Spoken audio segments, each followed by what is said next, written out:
L'an 2020 marque le 60e anniversaire de relations ivoiro-américaines. On en parle ce soir avec l'ambassadeur des États-Unis, Richard Bell, qui nous fait l'amitié de répondre à notre invitation. Avec lui, on tentera en l'espace de 20 minutes chrono de parler de santé, éducation, gouvernance, démocratie, pour ne citer que ces points-là. Dans le deuxième tableau de la télé d'ici, on sera rejoint par Adama Daïko, certainement l'un des meilleurs faiseurs de stand-up, qui, un temps aussi de sa carrière, s'est lancé dans la politique. On va parler de tout ceci, de sa carrière. Évidemment, la télé d'ici, l'essentiel de ce que vous êtes en droit de savoir ici. Bonsoir, bienvenue.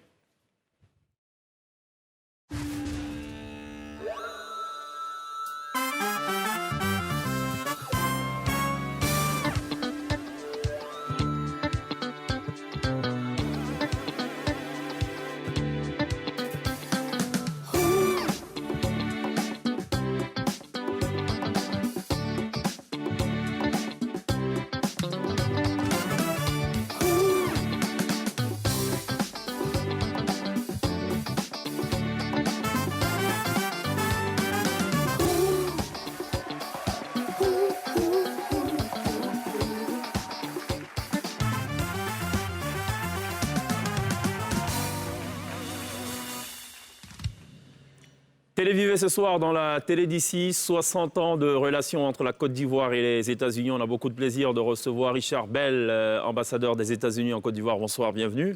Merci beaucoup. Merci de répondre à notre invitation. Merci de m'avoir invité. En face de vous, il y a Pierre et la princesse. Ça va, Pierre et princesse? Ça va très bien, merci. Très bien, merci. Alors, on va essayer d'aller un peu au pas de course pour aborder le maximum donc, des formations. Question donc d'éclairer un peu la lanterne des uns et des autres. Je propose d'abord, avant de démarrer, qu'on regarde cet élément vidéo.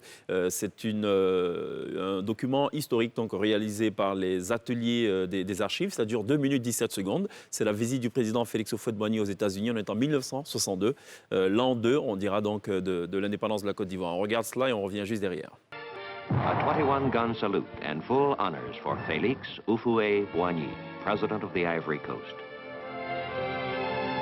President and Mrs. John F. Kennedy are the first to shake hands with President and Madame Houphouët-Boigny. I hope that by the time you leave us, you will come to realize that our country has the deepest, the warmest feelings for you and your country, for the sacred cause of liberty.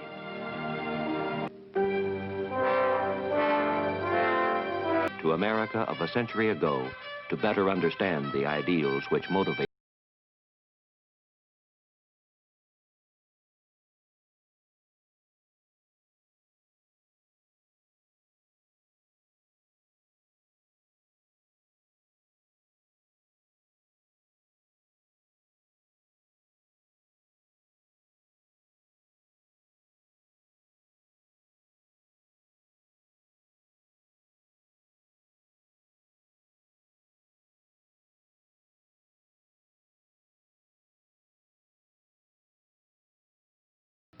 second American astronaut, we would like to be able to share with you, within the next few moments, the assurance of this victory, which is not only the victory of a man. The President's official party are his special assistant, Guy Nere, and the ambassador to the United Nations, Arsène Asuan Oucher.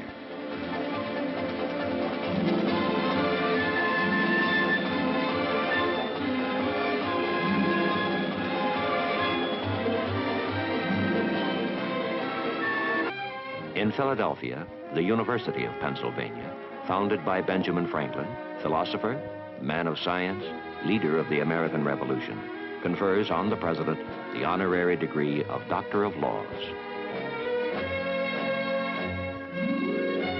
Before a large audience of graduating students, faculty, and civic leaders, the President expresses his deep emotion at being so honored here in Philadelphia.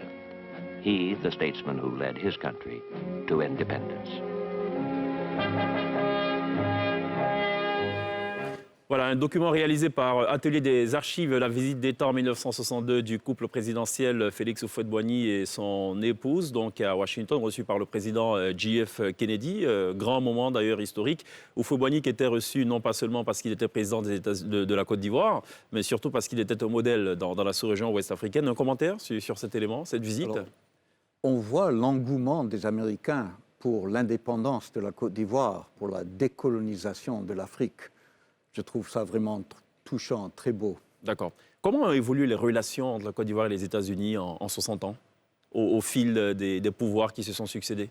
Les États-Unis reconnaissent que la Côte d'Ivoire joue un rôle très important dans toute cette sous-région. C'est vraiment le moteur économique de la sous-région. Et c'est un pays dont la stabilité influe sur tous les autres pays aux alentours. Et donc, nous avons des intérêts en commun, n'est-ce pas? Nous voulons que la Côte d'Ivoire réussisse. Et je l'ai dit à mon arrivée, quand j'ai été reçu par son Excellence, Monsieur le Président de la République, pour présenter mes lettres de créance. Vraiment, nous voulons que la stabilité de la Côte d'Ivoire soit renforcée. Et nous autres Américains, nous sommes convaincus que le système politique qui consiste en la démocratie, c'est-à-dire le droit du peuple souverain d'élire librement ses leaders pour une période déterminée, c'est ce qui donne le plus de stabilité à long terme. Alors, le terme est employé, vous parlez de stabilité, vous parlez de politique, on va parler justement de démocratie et gouvernance. Quel est le niveau d'intervention des États-Unis dans le processus électoral ou dans les différents processus électoraux et singulièrement le processus à venir? Je pense qu'il ne faut pas parler d'intervention parce que la Côte d'Ivoire est un pays souverain. Très bien. Et il faut absolument être très clair là-dessus. Nous respectons pleinement la souveraineté de ce pays. D'accord. Ce pays, la Côte d'Ivoire, a invité les partenaires internationaux à venir appuyer le processus électoral. Mon pays le fait, il n'est pas le seul, il est loin d'être le seul. Nous avons même un comité, un groupe d'ambassadeurs et de chefs d'agences multilatérales sous la présidence du coordonnateur résident des Nations Unies. Et nous nous sommes réunis au moins 2 fois déjà avec le président de la Commission électorale indépendante. Et actuellement, moi-même et plusieurs de mes camarades à l'ambassade, nous sommes observateurs accrédités pour l'enrôlement des électeurs. Une opération qui se poursuit. Et moi-même, j'ai déjà eu l'occasion de visiter une bonne douzaine ou plus de centres d'enrôlement. D'accord. Je la pose à dessein cette question parce que pour la présidentielle de 2015 notamment, le NDI avait été sollicité pour accompagner la CEI dans l'organisation du processus, pour apporter son expertise. Est-ce que pour 2020, il faut s'attendre à ce type de collaboration, par exemple? Alors, le NDI, l'Institut national démocratique, travaille en Côte d'Ivoire depuis longtemps et financé par l'USAID. Il est actif en ce moment auprès de la société civile et auprès des différents partis politiques pour faciliter le dialogue entre eux. Franchement, les Ivoiriens n'ont pas besoin d'intermédiaires pour se parler entre eux. Mais nous pouvons jouer un rôle constructif pour faciliter cette sorte de choses. Et c'est un plaisir pour nous de le faire. Et quand j'ai pu faire des déplacements avant la pandémie, je suis allé jusqu'à Ouangolo-Dougou, s'il vous plaît. J'ai pu constater de visu que vraiment ce programme fonctionne très bien pour amener les différentes parties prenantes ivoiriennes à se concerter, à se comprendre. Les États-Unis sont aussi actifs sur le plan de la santé, notamment. On sait qu'il y a notamment le programme PEPFAR et Princesse a justement quelques petites préoccupations à ce sujet. Justement, je voulais en savoir un peu plus. Après la pandémie de la Covid que vous avez soutenue, bien avant ça, il y avait l'initiative de la PEPFAR. Est-ce que vous pouvez nous en dire un peu plus? Alors justement, le programme PEPFAR, c'est le plus grand problème que le monde ait jamais vu pour faire face à une maladie. Et la maladie en question, c'est le VIH-Sida. En Côte d'Ivoire, depuis 15 ans, nous avons déjà contribué plus de 1,6 milliard de dollars américains. Il y a des centaines de milliers de vies ivoiriennes qui ont été sauvées grâce à ce programme. Jusqu'à ce jour, les États-Unis financent à 70% la lutte contre le VIH-Sida en Côte d'Ivoire. À l'échelle mondiale, il y a quelques 18 millions de vies humaines qui ont jusqu'à présent été sauvées par ce programme.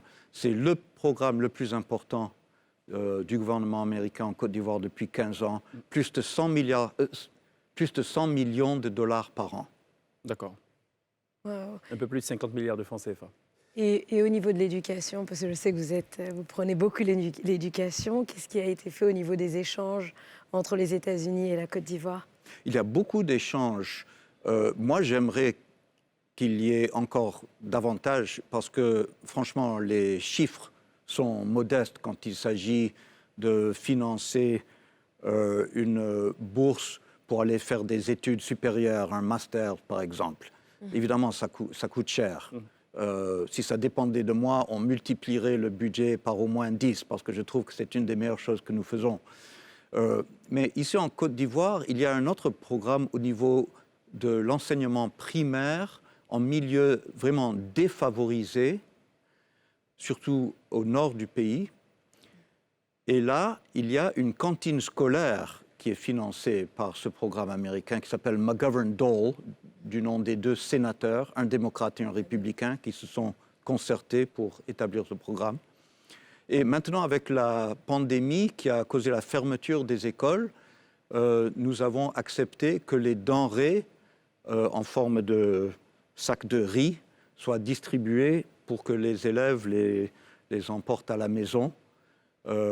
Et c'est une contribution pour encourager les familles à garder surtout leurs filles à l'école. D'accord. On va parler d'un autre sujet. Vous parlez d'entrée de propos de stabilité. La stabilité, elle passe surtout par la sécurité, notamment le partage d'informations entre les États-Unis et la Côte d'Ivoire. Comment ça se traduit concrètement, notamment sur la question du terrorisme, avant d'arriver à Pierre?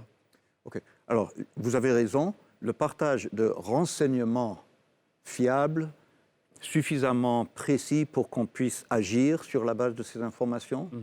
Les rumeurs ne suffisent pas. C'est cela. Ça, c'est un facteur très, très important. J'ai moi-même eu le privilège d'être le conseiller diplomatique auprès du commandant de AFRICOM, le commandement militaire américain pour l'Afrique, qui est basé en Allemagne. Et je peux vous dire que la direction qui comporte le plus d'hommes et de femmes au sein d'AFRICOM, c'est la direction J2, renseignement.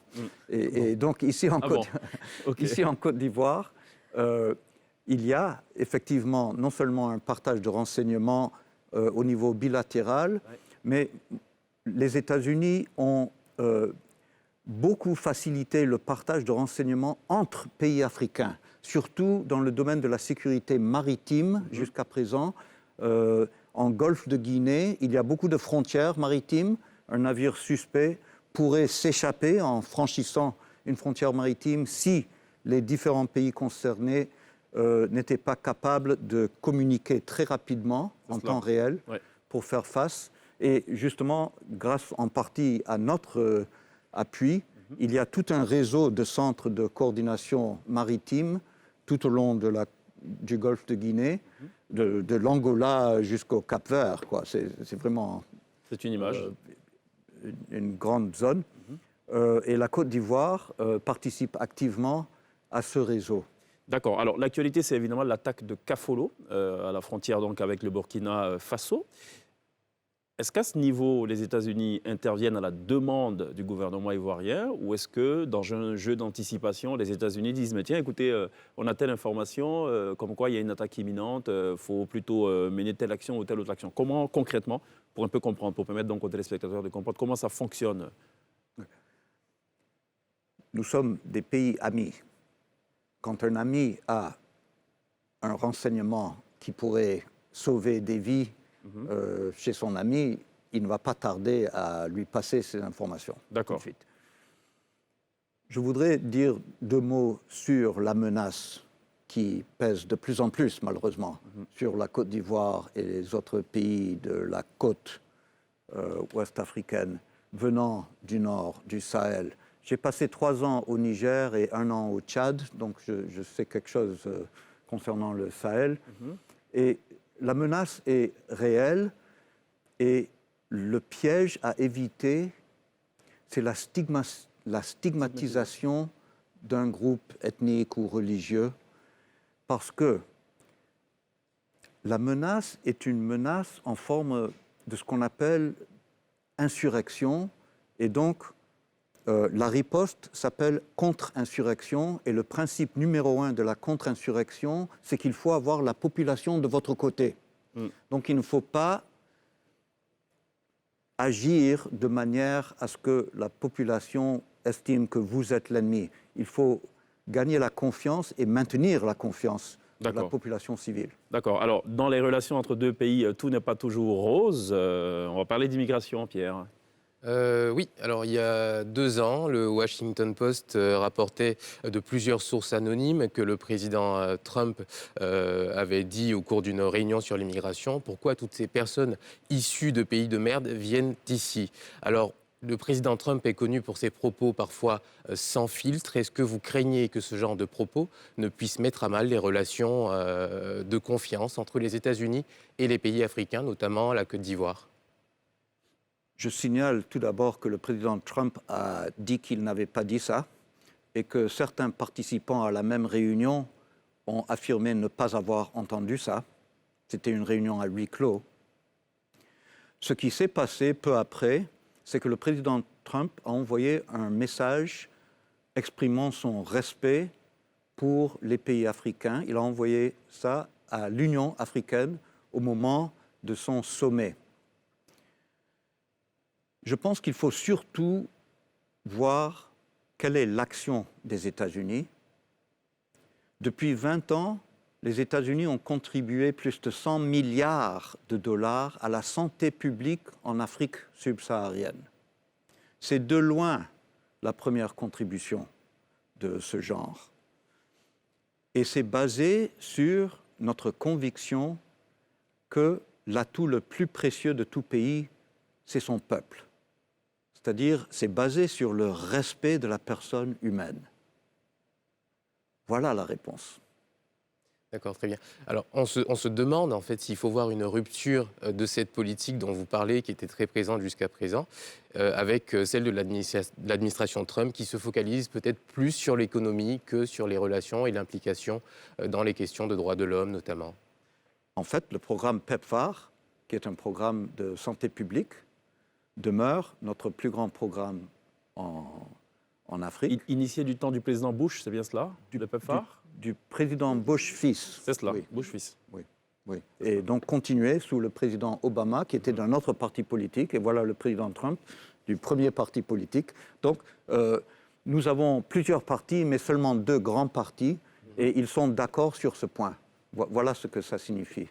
Il y a vraiment un bon consensus au niveau de du leadership politique des États-Unis. L'autre actualité, Pierre, c'est le travail des enfants, et un rapport qui avait été publié notamment.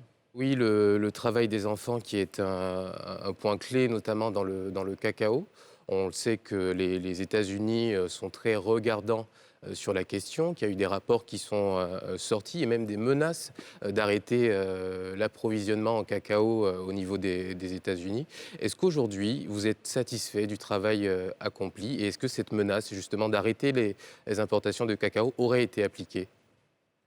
Alors, la menace ne provient pas de l'administration. La menace ne provient pas du Congrès non plus, mais de, je crois, bien 2 membres du Congrès. Donc, il y a une nuance là quand même. Okay. Le ministère du Travail des États-Unis a, à plusieurs reprises, exprimé sa satisfaction quant au progrès réalisé par la Côte d'Ivoire, parce que beaucoup a été fait, beaucoup est en train d'être fait dans ce pays, mais le problème est un problème très difficile. J'ai parlé aussi à l'industrie du chocolat, qui dispose de beaucoup de moyens et qui a fait beaucoup d'efforts depuis plusieurs années, parce qu'il y a un protocole en place qui engage les parties prenantes à faire davantage contre ce problème. La vision positive, elle est bien claire. Les enfants devraient être à l'école. C'est bien simple. Bien sûr. Mais pour cela, il faut qu'il y ait des écoles. Et un des problèmes avec le phénomène du cacao en Côte d'Ivoire, c'est qu'il s'agit de petites plantations familiales de familles pauvres et non pas d'énormes plantations bien organisées avec beaucoup de ressources. Et donc, nous parlons de centaines de milliers de travailleurs très, très décentralisée. Et donc, je crois que la solution passe par vraiment fédérer, organiser ces exploitants pour que, justement, on puisse faire respecter certaines normes et que les enfants qui représentent l'avenir du pays puissent être scolarisés et ne soient pas abandonnés en posture d'exploitation. Peut-être que je vais revenir rapidement, si vous permettez, sur l'actualité au Sahel. Donc, on le rappelait, plus que jamais, l'Afrique est confrontée à cette menace terroriste. Et aujourd'hui, les États-Unis envisagent un retrait, une réduction, voire un retrait de leurs troupes au Sahel. Est-ce que on sait que ça va avoir un impact sur les capacités opérationnelles et sur la stabilité de la région, parce qu'ils apportent énormément de soutien à Barkhane, qui est la force française qui intervient énormément. Est-ce qu'on peut espérer un rétropédalage de l'administration sur cette question-là? Alors, pour être clair, le département de la Défense des États-Unis, le fameux Pentagone, effectue une revue de la situation dans chaque région du monde, en commençant par l'Afrique, et puis le Moyen-Orient, etc., pour voir quelle est la façon la plus efficace de disposer nos ressources. Il est question d'un retrait partiel de troupes basées en Allemagne. Là aussi, je crois que ce n'est pas encore finalement décidé, mais c'est pour réfléchir quelle est la disposition de nos forces la plus efficace dans les circonstances actuelles, parce que les circonstances ont changé au fil des ans et donc les dispositifs restent en place jusqu'à ce qu'on les change. C'est la situation qui change d'abord et puis on change de dispositif. D'accord. Mais rien n'est encore décidé à ce que je sache et l'Afrique, surtout le Sahel, demeure un enjeu important. Et vous avez mentionné l'opération Barkhane de la France. La France joue un rôle très important et courageux que les États-Unis apprécient énormément et nous sommes fiers de pouvoir apporter un soutien qui est modeste, mais d'une valeur que la France apprécie beaucoup parce qu'il s'agit d'aide qui est presque introuvable ailleurs. C'est seulement les Américains qui ont ce genre de choses. Oui. D'accord. Cette sorte de choses, oui. Si vous devez résumer en 45 secondes 60 ans de relations ivoiro-américaines, vous diriez quoi? Que les relations sont bonnes et c'est normal parce que les États-Unis souhaitent la réussite de l'Afrique, souhaitent la réussite de la Côte d'Ivoire et comprennent que la réussite de la Côte d'Ivoire, c'est une bonne chose pour toute la région. Richard Bell, merci d'être passé par la télé d'ici. Merci. On marque une pause, on se retrouve dans quelques instants pour la suite de la télévision. On sera rejoint par Adama Daiko.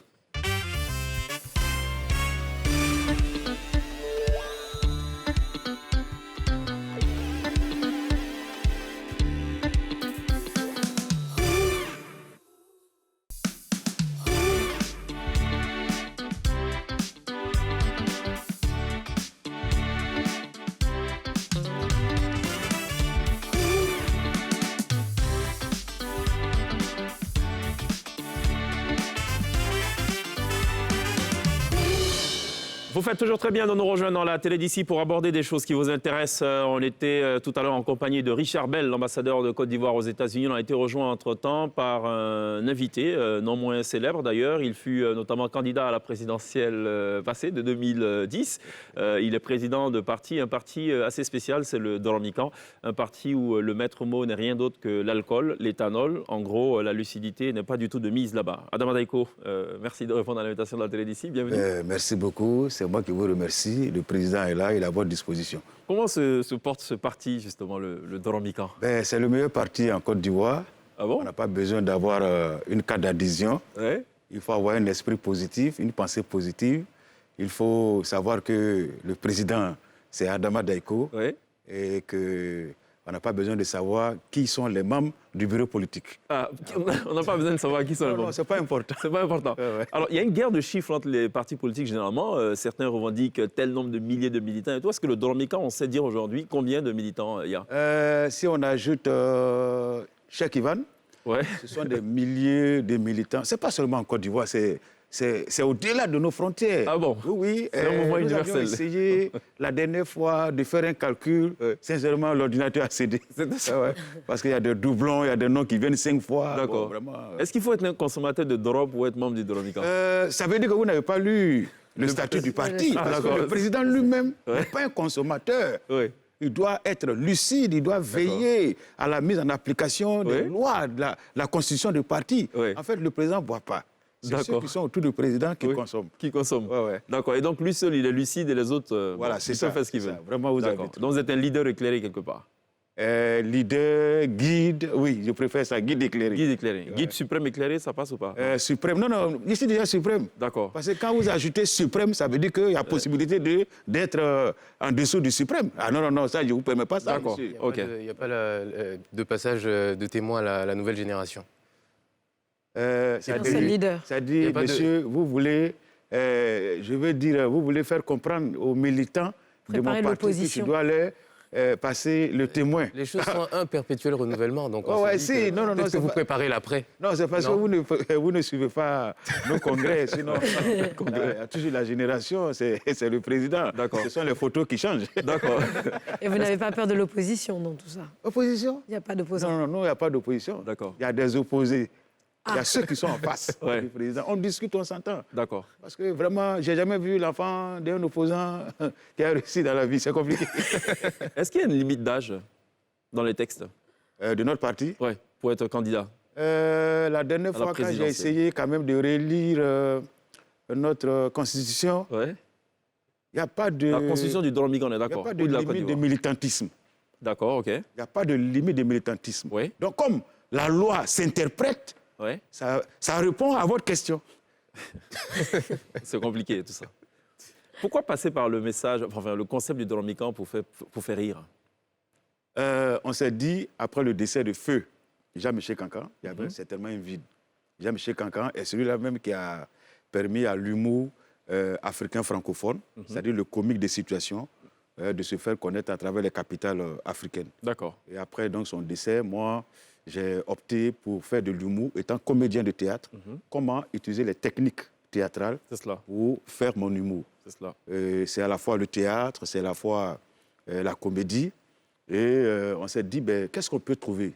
Un personnage, Adama Daiko, qui est sous le fait de l'alcool, qui dit des choses, qui dénonce, qui critique, qui conscientise, mais tout en faisant rire. Donc, on C'est a plus, pris le facile de faire Doromican. c'est plus facile de faire passer le message ainsi. Oui, le Doromican qui signifie parole de quelqu'un qui est sous le fait de l'alcool. Parole, pas de quelqu'un qui a bu. C'est cela. C'est la parole qu'il faut écouter. Il y a une nuance Ah difficile oui, c'est à ça. faire Non, ressortir. en quand fait, c'est ça, là, on ne peut pas tout expliquer. C'est D'accord. comme le peintre.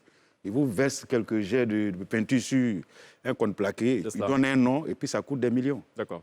Ouais. Alors, vous l'avez dit tout à l'heure, Adama Daiko, c'est d'abord et avant tout un homme de théâtre. Oui, tout à fait. Ça a facilité les choses, j'imagine. Adama Daiko, en 88, déjà bien avant cela, je voulais rentrer à l'INA, aujourd'hui INSAC.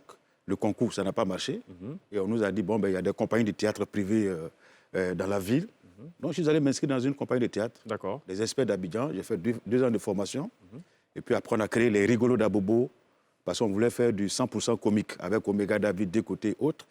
Et puis bon, ben, après, moi, j'ai opté pour la radio, pour essayer de faire de la radio. C'est là où j'ai lancé le Doromican après.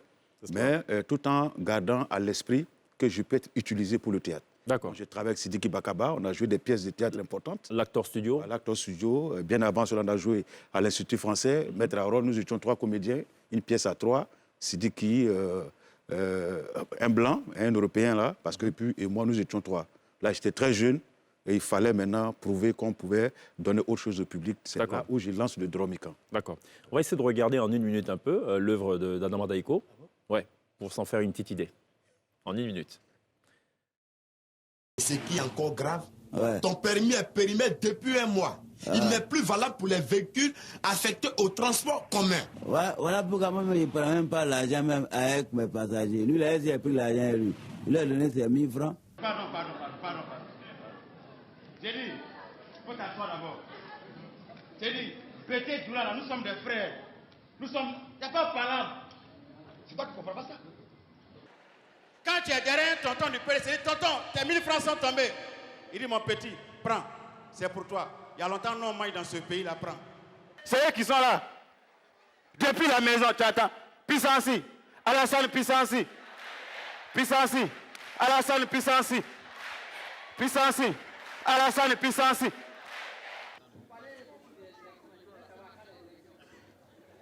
Quand quoi?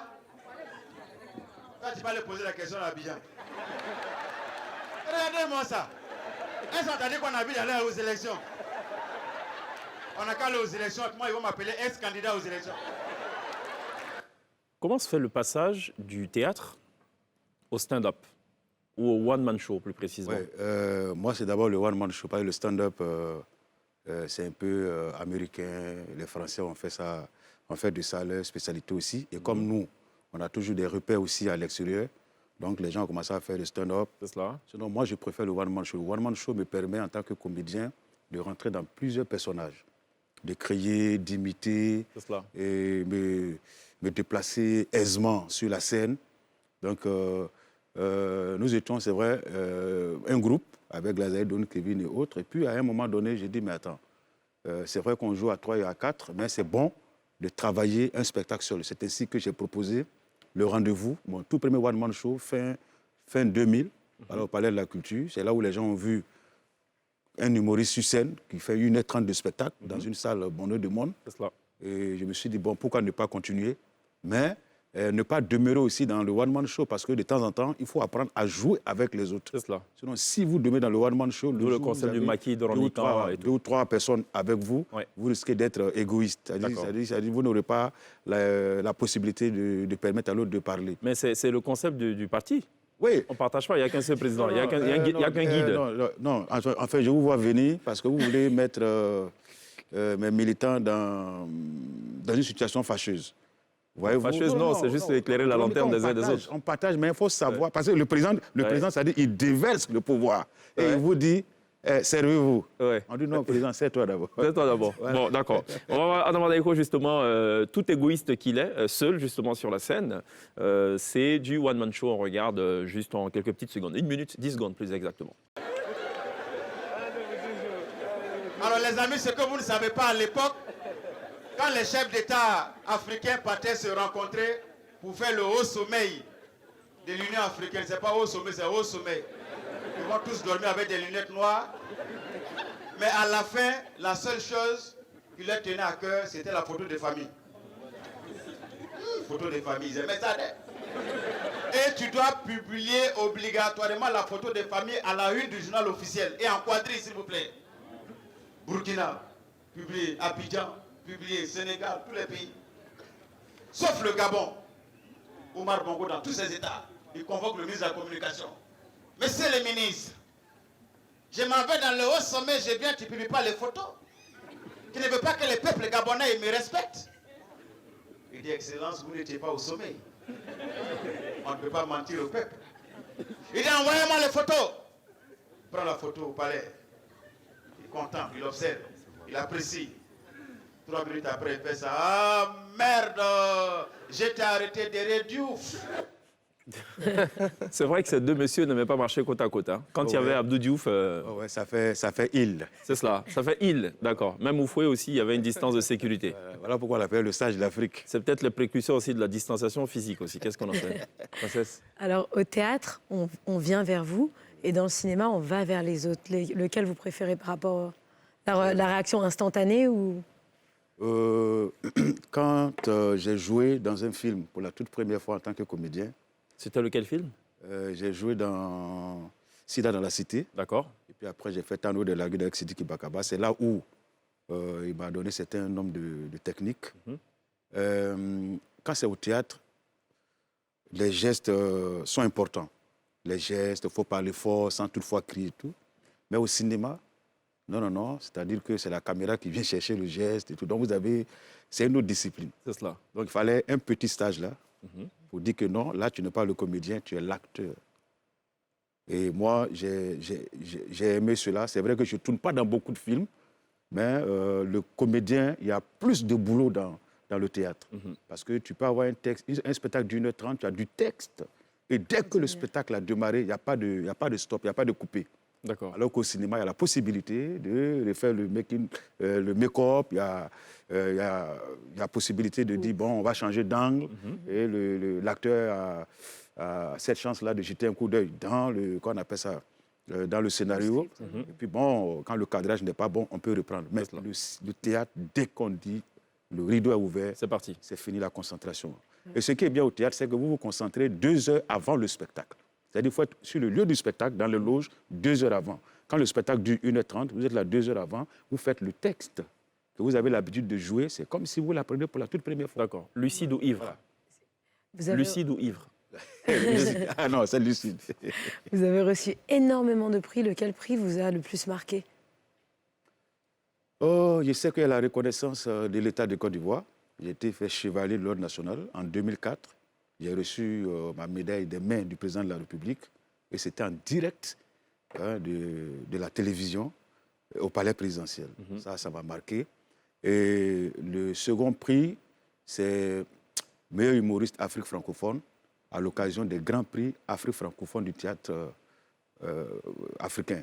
Donc j'ai eu 2 fois ce même prix et ça m'a beaucoup marqué. Et il fallait d'abord être nominé, passer devant un jury avant d'être proclamé lauréat. Et le jury était composé de Canadiens, de Belges, de gens que je ne connaissais pas. C'est ça. J'ai commencé à me bombarder de questions et après ils me disent, mais monsieur, vous aurez dû vous retrouver dans le jury. Parce qu'il fallait donner une vision de l'humour africain dans les 10 années à venel. C'est un bel hommage. Nous étions en 2010. D'accord, très bien. Vous parliez tout à l'heure de Jean-Michel Cancan, qui est un humoriste camerounais. Quelle était votre relation avec lui? Parce qu'il est mort, il n'est plus de ce monde. Vous avez eu à jouer avec lui? Non, j'ai pas eu la chance de jouer avec lui. Quand il est venu sur Abidjan pour un spectacle, c'est mon ami et frère Omega David qui lui a donné la réplique. Jean-Michel Cancan avait cette particularité-là, c'est son accent camerounais que les gens voulaient découvrir. Mais lui, il était naturel dans son daïko. Voilà, donc c'est un monsieur quand même qui a fait connaître l'humour Afrique francophone à travers l'accent bamileke, l'accent camerounais. D'accord. Alors, la première série dans laquelle vous jouez, c'est Sida dans la Cité. Ouais, vous faites la rencontre d'un acteur, Lance Touré, qui n'a plus de ce monde, Pierre. Oui, alors une disparition qui nous a tous marqués ces derniers jours.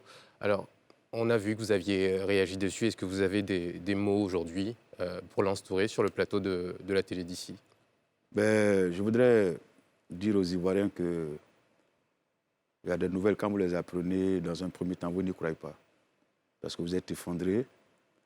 Mais votre sens, je veux dire, d'humanisme, accepte que c'est la volonté de Dieu, que c'est là que vous vous souvenez que certaines paroles dites par celui qui est parti étaient des codes, c'était des messages, comme on dit, codés.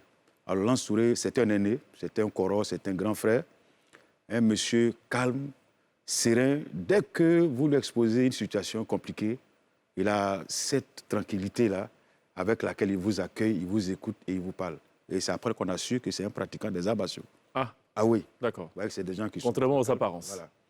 Et il est comédien de théâtre. Il sait qu'il est comédien de théâtre. On l'a vu jouer des pièces qui passaient à la télévision. Et on s'est dit, mais un jour, il faut qu'on fasse comme ce monsieur-là. D'accord. Et ensuite, quand j'ai eu la chance de jouer à ses côtés dans Sida dans la Cité, et chaque fois quand il y avait des pauses, c'était une sorte d'école, quoi, tu vois, école de sagesse, école d'humilité, école de sympathie, de modestie. Quelquefois, vous vous demandez, mais attends, est-ce que ce monsieur réellement n'a pas le même âge que vous?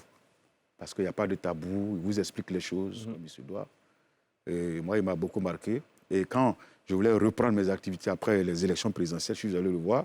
Il m'a dit, petit frère, tu as ta place dans la culture. Et il est celui qui a monté tout un dossier pour une production que je voulais faire. Et on a même fait des pilotes et tout ça. Il fallait chercher maintenant de grands moyens pour entamer le projet. Et il a commencé à faire la maladie. Et puis, bon, ben, voilà. C'est cela. Lance Touré nous a quittés. C'est difficile, c'est pénible, mais on accepte. On accepte. C'est une douleur que je partage avec tout le monde. D'accord. En tout cas, hommage donc à cet illustre acteur, comédien, qu'a connu donc la Côte d'Ivoire, Lance Touré, qui s'est illustré d'ailleurs très bien dans Sida dans la Cité. Il s'est tellement bien fondu dans le personnage qu'on a même pensé qu'il était malade à l'époque. Alors, revenons à Adama Daeko, si vous le voulez bien, messieurs, dames. Adama Daeko s'est aussi aventuré dans la musique. Tiens, apparemment, il est no limites, ce monsieur. Quand vous dites que je me suis aventuré dans la musique, monsieur Cheikh Ivan... Bon, alors, je reprends mes mots. Nous sommes en direct sur un plateau, vous n'allez pas dire ça aux gens parce que je suis comédien. Ouais. La musique n'est pas étrangère dans le travail du comédien parce que parler, c'est chanter. Il faut parler avec justesse, il faut nuancer, il faut qu'il y ait, du rythme. D'accord. Surtout quand on est comédien de théâtre.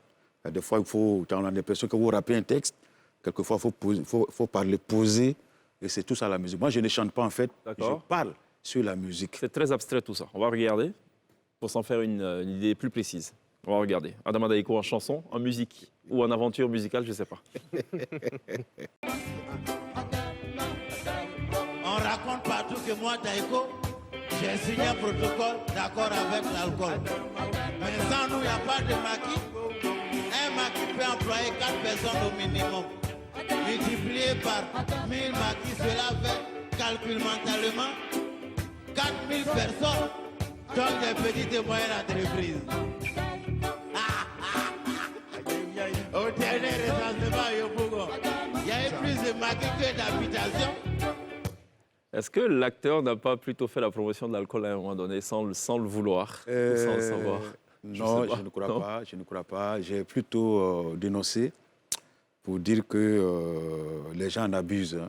Voilà, on ne dit pas de ne pas boire, de ne pas consommer, mais il faut le faire avec modération. D'accord. Vous avez été approché par des sociétés qui commercialisent des boissons alcoolisées? C'est quand même étonnant depuis que... Bon, je ne sais pas s'ils ont appris que je suis de confession religieuse musulmane. C'est cela.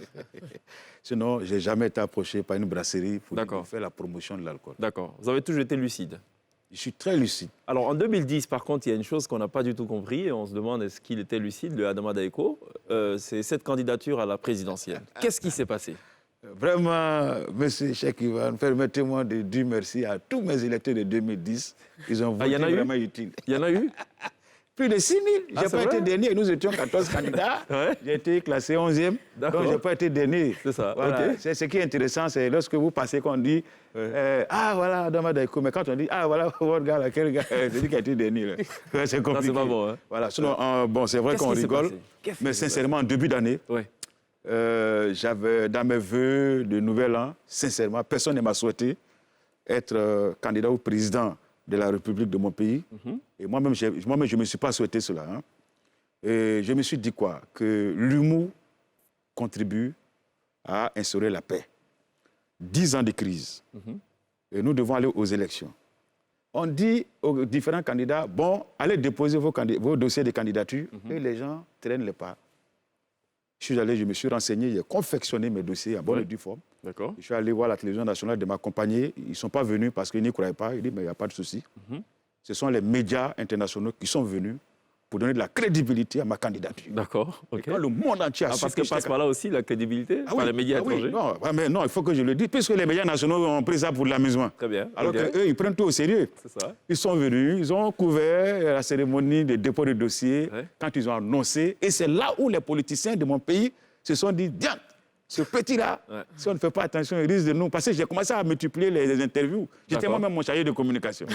Allô, bonjour, monsieur le président Adama Daeko, interview. J'ai dit, venez. Sans passer par le protocole, il n'y a pas de protocole. Donc, je me suis suffisamment exposé, surtout mes idées, mes projets, ce que je pensais pour la Côte d'Ivoire, surtout une Côte d'Ivoire de paix, mais je n'avais pas encore payé les 20 millions. C'est la question que j'allais poser. Voilà. Parce que j'ai fait acte de candidature un mercredi. Jeudi, vendredi, samedi, ce sont 12 heures. Samedi, ça ne travaille pas. Donc, j'ai eu le temps, comme le disent les Ivoiriens, de faire mousser ma candidature. C'est maintenant mes jeunes frères, mes enfants de coupé décalé font buzz. Non, nous, on fait buzz avec les dinosaures de la politique. C'est ça. Je ne vais pas citer le nom pour ne pas les faire de publicité. Donc, je vais chercher mes 20 millions, je dépose le reçu. Et puis, voilà, ça commence à faire le buzz. Il a eu les 20 millions. Où il dit, mais est-ce que ce jour-là, il y a eu braquage? On dit non. Est-ce que vous avez appris que quelqu'un a oublié 20 millions dans un taxi? Sérieusement, ils viennent d'où ces 20 millions? Pardon? Ou ils venaient d'où ces 20 millions? Les 20 millions? Oui. Vous voulez savoir si ça venait de ma poche? Oui. Ça venait d'une banque. Oui, d'accord. Ah ouais. D'un compte bancaire de Adama Daiko dans une banque. Je crois que Adama Daiko, si j'essaie d'évaluer Ouais. ce que j'ai consommé, Oui. ce que j'ai mis en termes d'investissement, c'est Ouais. plus de 20 millions. Mais on parlait à l'époque d'un deal avec l'ancien président Laurent Gbagbo. Non, c'est vrai ou pas? Non, ouais, ça c'est ce que vous avez appris. Mais il y en a qui disaient que j'avais fait ça avec son challenger, Ah bon? qui était entre Nzeba et Oui, Alassane. c'est ça. Ouais. Donc, bon, je n'ai pas répondu à ces questions. D'accord. J'ai dit, apportez-moi les preuves. Mais Maintenant, ce sont il les vient preuves. d'où ces 20 millions finalement? Pardon? Des poches d'Adama Daiko?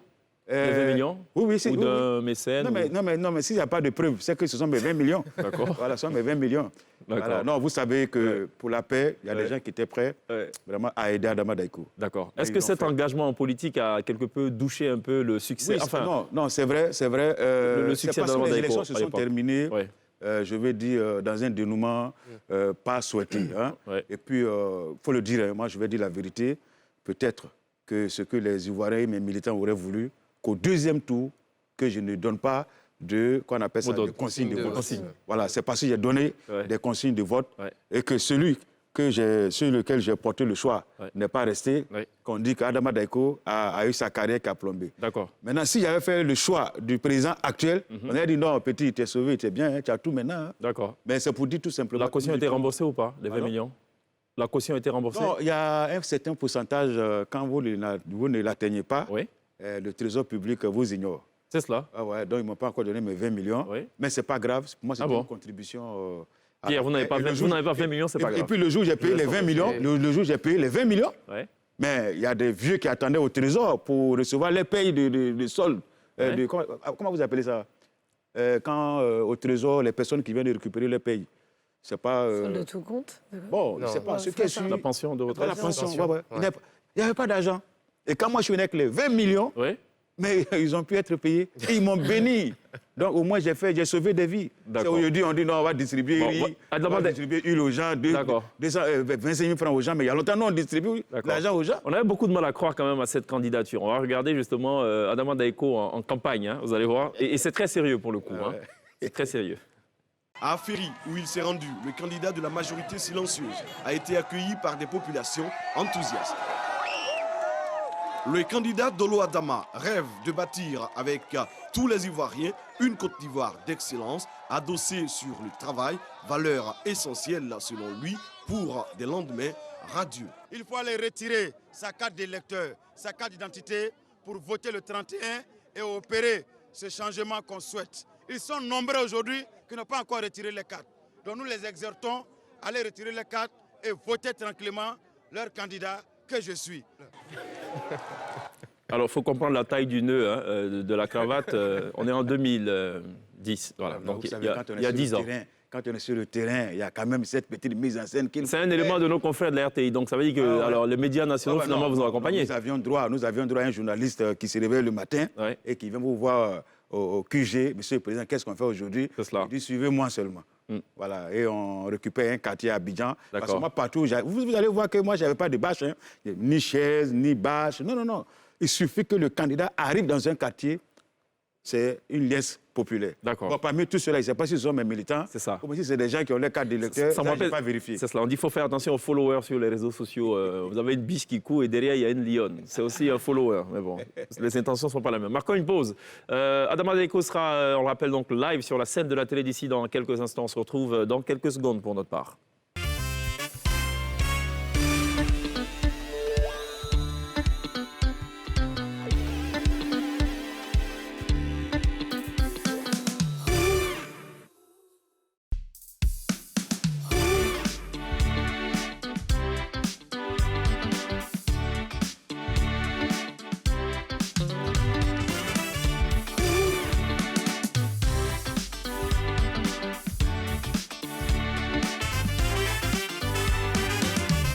Vous faites toujours très bien de nous rejoindre à la télé d'ici. On est toujours en compagnie de Adama Daiko. Avec lui, donc, on parle de sa carrière, de son engagement politique qui aura été, passé comme une météorite. Hein.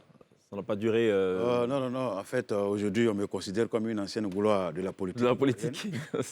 crois que je suis premier comédien humoriste à avoir été candidat à une élection présidentielle. D'accord. Ce sont nos petits-enfants qui vont là D'accord. le livre du soir jour. D'accord. Mais vous dites que vous êtes lancé dans la politique parce qu'en fait, les politiciens font de la comédie, donc vous avez décidé d'aller sur le terrain également.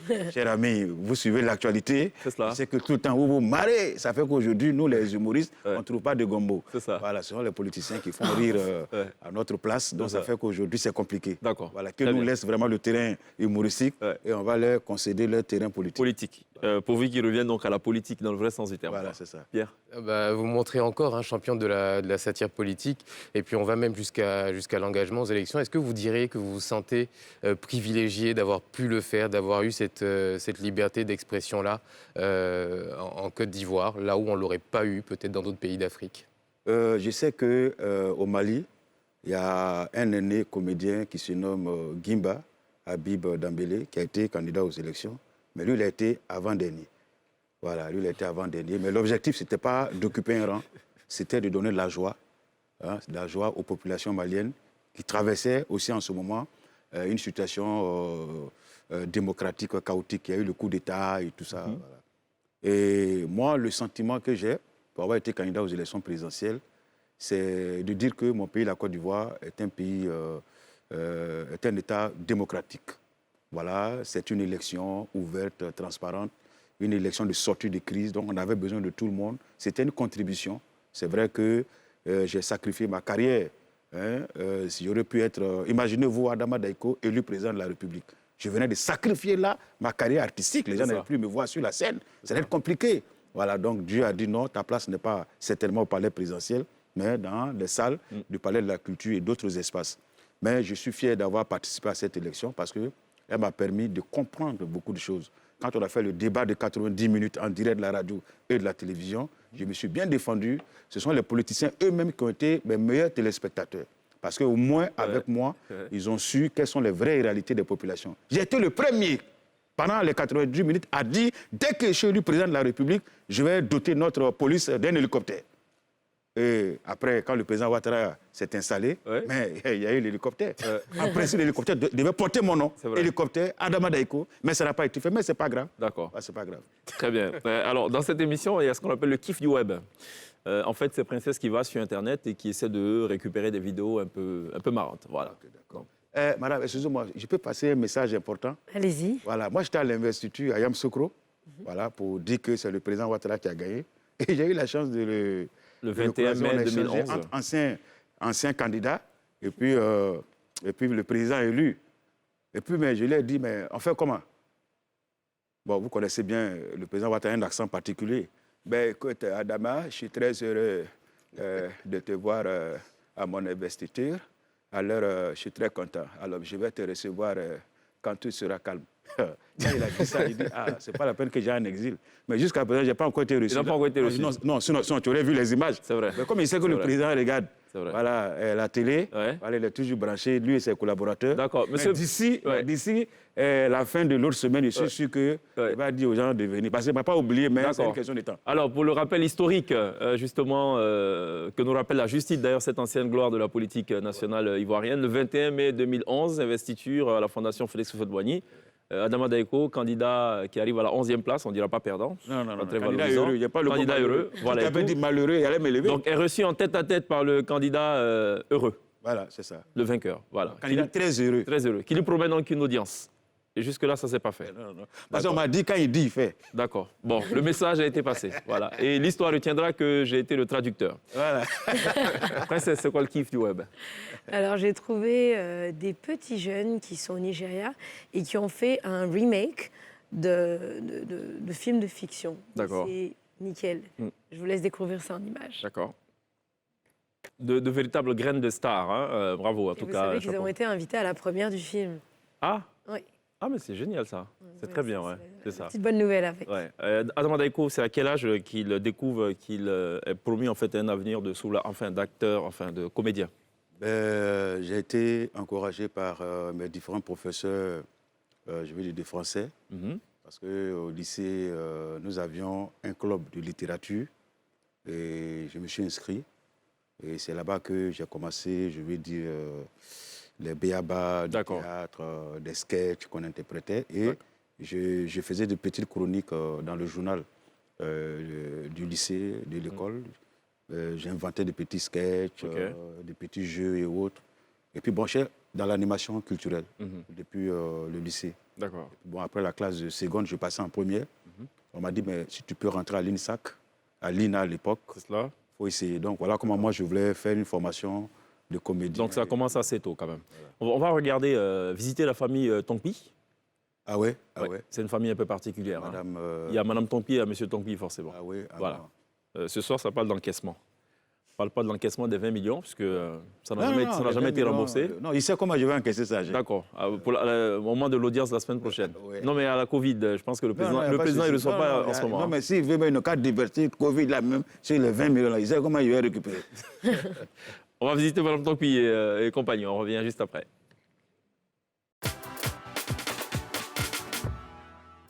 Non, ben, je m'apprêtais à sortir, mais j'ai tenu à te parler avant. Tu vois ce cahier? C'est le cahier des dettes. Dans ce cahier-là, j'ai noté tout ce que tu me dois. Depuis qu'on est ensemble, tu me dois. Tu me dois, Norbert, tu me dois. Mais je ne vais pas parler de ça. Je vais seulement te notifier ce que tu me dois depuis près de 3 mois. Jeudi dernier, tu as pris 5 000 francs avec moi. Tu m'as dit que tu me remboursais. Le vendredi qui a suivi, tu as pris 1 000 francs avec moi pour acheter un paquet de cigarettes. Ce même vendredi, tu as pris 50 000 francs avec moi pour aller à des funérailles. Tu m'as dit à ton retour, tu allais me rembourser. Le lundi, tu m'as encore emprunté de l'argent.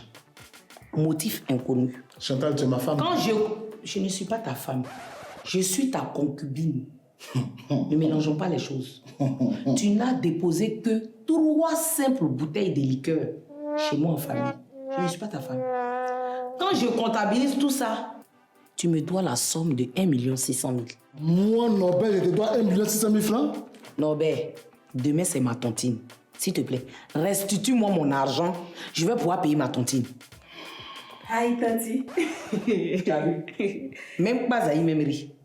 On va bien fouiller même là, tu dois à Pazaï. Moi, je dois à Pazaï. Tanti, c'est pas tonton qui me doit, c'est toi-même. Tu te tais là-bas. Pazaï parle. Tanti, depuis que je suis venue, tu m'as déjà payé. Ah, Tanti, la dernière fois, tu m'as envoyé au marché là. Tu dis d'acheter huile, qu'arrivé à la maison, tu vas me rembourser. Tu n'as pas donné. Après encore, tu m'envoies à la boutique d'aller acheter qu'une magie. Il n'a pas vu l'argent. Tonton, si elle m'a encaissé Tanti là, ça peut construire école dans mon village. Faut voir ton nom là. Ici là, tout le monde doit.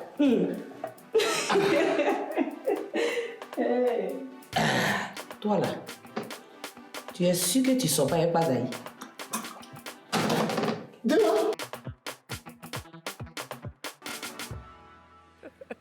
Ici, tout le monde doit. En tout cas, nous, à la télé d'ici, on vous doit d'aborder l'essentiel tous les soirs. On marque une pause. Juste derrière, Adama Daiko sera live sur la scène de la télé d'ici.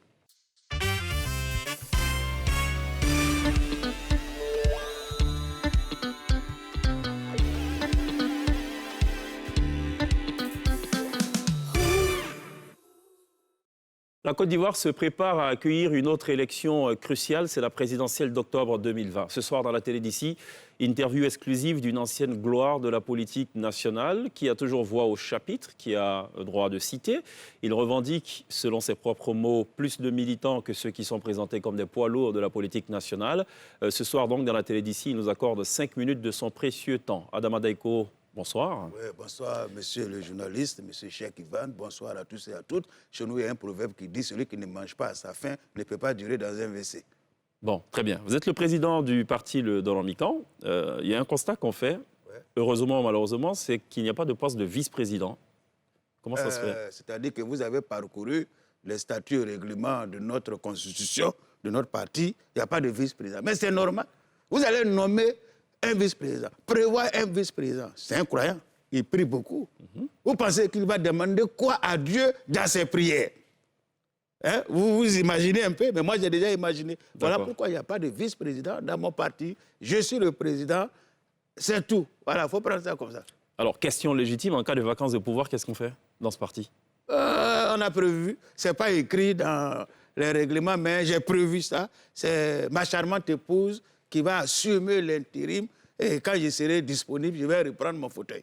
Et d'ailleurs, même moi, je voyais toujours avec mon fauteuil présidentiel. Donc, D'accord. Alors, je le rappelais tantôt, la prochaine échéance, c'est la présidentielle d'octobre 2020. Ouais. Est-ce que vous serez candidat? Il y a beaucoup de mystères autour de cette affaire. Non. Je sais que vous avez été envoyé par mes adversaires qui veulent savoir à quel moment je vais faire déclaration de candidature pour m'attaquer. Là, cette fois-ci, ils ne m'auront pas, ça je vous préviens. Voilà. Mais je ne serai pas candidat, je serai président. Ah bon? Comment ça s'explique ça? C'est possible? C'est pas seulement par les unes qu'on peut devenir président. Hein. On peut devenir président par... coup de force? Non, pas de coup d'État. La communauté internationale ne reconnaît plus ça. C'est avant, ils pouvaient reconnaître. Ils ne reconnaissent plus ça. Mais voilà, par la prière. Parce que c'est Dieu qui donne le pouvoir et il donne la sagesse à celui qui gère le pouvoir de bien gérer son peuple. Bon, je vais vous donner un exemple. Dans les livres d'histoire, vous allez voir que M. Dadis Camara de la Guinée-Conakry a été président dans sa vie. Il n'est pas passé par les élections. On a vu ici Papa Roméo, paix à son âme, Guéhi Robert, il a été président pendant 10 mois, sans passer par les élections. Bon, il y a beaucoup d'exemples, hein, mais je ne dis pas que je vais faire comme eux, mais ce qui est sûr, je ne sais pas, les gens, même militants, ils dorment, ils se réveillent, ils m'ont vu président. Donc, ils seraient présidents. D'accord. Alors, on vous présente comme un candidat qui a la science infuse, qui sait un peu tout, hein, et tout, qui est même omniscient, omnipotent, si l'on en croit vos militants. La Côte d'Ivoire est frappée en ce moment par des pluies diluviennes, des inondations de toutes parts. Le candidat Adama Daeko, qu'est-ce qu'il propose pour régler cette question? Définitivement, on l'espère. Non. Je dis moi-même, quand j'ai vu certaines images, j'ai dit, mais attends, dans quel pays sommes-nous? Ouais, excusez-moi, vous savez, la langue de Molière, je sais pas ça, c'est récemment, là, on a commencé à s'impliquer à ça. J'ai vu des véhicules de marque aller garer chez des pauvres. C'est pas bien, quelqu'un qui n'a même pas 25 francs, et il y a un véhicule de 50 millions qui est déporté par la pluie, garé devant sa maison. Vous voyez que ça, ce sont les conséquences, de l'inondation. Mais c'est quand ta voiture se retrouve à l'hôtel, devant un hôtel, que ta femme peut penser que tu allais passer un séjour là-bas, et ça a gâché beaucoup d'entente dans le foyer. Mais ce n'est pas ça le problème. Moi, je pense que c'est de déboucher tous les caniveaux, c'est de faire en sorte que ceux qui ont construit leurs maisons sur les voies d'accès d'eau, c'est de les détruire sans état d'âme. Non, ça, je ne veux même pas rigoler, même si c'est toi-même ta maison. Moi-même, je vais prendre le caterpillar, boum, je vais enlever puis te ramousser après, s'il le faut. Mais je crois que pour éviter tout ça, il faut sauver les enfants. Parce que des fois, quand il y a l'inondation, les parents sont tellement dans la peur qu'ils sautent la clôture, ils oublient les enfants dans la maison. Mais les enfants seront sauvés comment? Voilà pourquoi, quand nous, on sera au pouvoir, dès l'école primaire, natation obligatoire pour tous les enfants. Ah, ouais. Ah, mais là, en cas d'inondation, au moins l'enfant a appris quelque chose à l'école. Il fait nager, il fait brasse ou bien papillon pour sortir. D'accord. Je dois avouer que c'est assez innovateur quand même comme solution. Il faut innover. Sinon, tout ce que les gens font là, c'est déjà vu, déjà entendu, déjà lu, déjà su. D'accord. Alors, dans cette émission, tout à l'heure, on a reçu l'ambassadeur des États-Unis, la Côte d'Ivoire les États-Unis, qui, vous le savez, sont quand même un exemple de démocratie. Hein. Ah bon? Il a parlé de moi? Non. Pas pour l'instant. Non, parce que quand il parle de toi, c'est que de l'autre côté là-bas, faut faire attention. Non, c'est peut-être des questions de secret d'État aussi. Bon, on ne va pas trahir le secret pour autant. Alors, quand on dit États-Unis, on pense démocratie. Alors, la démocratie, elle est comprise visiblement autrement en Afrique. Quelle est pour vous la définition de la démocratie? Monsieur Cheikh Ivan, la démocratie, ça dépend. Bon, les Américains, les Français disent qu'ils sont démocrates. Ça, c'est les petits démocrates. Vous faites élection, c'est vers 20h, on dit qui a gagné. Ça, ce n'est pas une démocratie. Nous, ici, là, 3 mois avant, actuellement, la même moment, on peut te dire, mais qui peut gagner? 3 mois avant, on sait qui sera investi. Donc, c'est ça la démocratie. C'est-à-dire, nous, c'est-à-dire, on dévance même la démocratie. Voilà pourquoi, en 2010, vous avez remarqué, j'ai fait une élection à 3 tours. Premier tour, 14 candidats. Deuxième tour, 2 candidats. Troisième tour, 2 armées. Mais ce n'est pas ce que nous voulons. Soit c'est 1 tour, soit c'est 2 tours. J'ai l'impression que vous ne me comprenez pas. Oui, c'est un peu abstrait pour moi, j'avoue.